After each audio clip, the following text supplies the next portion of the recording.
مرحبا بكم مشاهدينا. نبدأ هذا الموعد الإخباري بآخر مستجدات الحالة الجوية في المملكة. تشهد عدة مناطق مغربية ابتداء من مساء اليوم الجمعة تقلبات جوية قوية بعد صدور نشرة إنذارية من مستوى يقظة برتقالي تحذر من تساقطات ثلجية كثيفة وأمطار غزيرة إلى جانب موجة برد شديدة خلال الأيام المقبلة. ووفق المعطيات المتوفرة، من المرتقب أن تبدأ التساقطات الثلجية ابتداء من الساعة 6 مساء وتستمر إلى غاية صباح يوم الاثنين.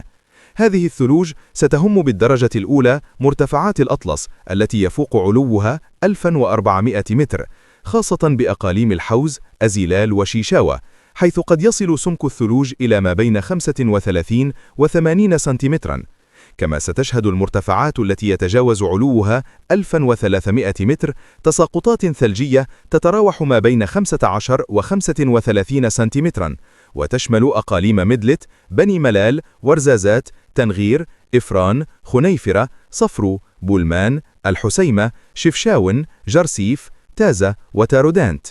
في حين ستهم تساقطات أخف ما بين 10 و15 سنتيمترا بعض المرتفعات في الشرق والجنوب.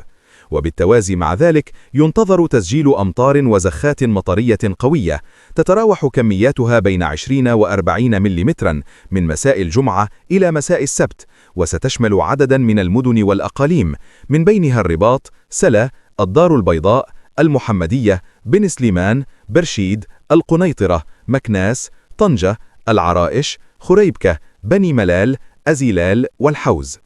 كما تحذر التوقعات من موجة برد قاسية ستضرب المناطق الجبلية والداخلية ابتداء من يوم الأحد إلى غاية يوم الثلاثاء، حيث يرتقب أن تنخفض درجات الحرارة الدنيا إلى ما بين -9 و-3 درجات مئوية في عدة أقاليم. وفي هذا السياق ينصح المواطنون بتوخي الحذر، خاصة مستعملي الطرق الجبلية، وتجنب التنقل غير الضروري، مع اتخاذ جميع الاحتياطات اللازمة لمواجهة هذه الظروف الجوية الصعبة. إلى هنا نصل إلى نهاية هذا التحديث الجوي. نشكركم على حسن المتابعة، وإلى اللقاء.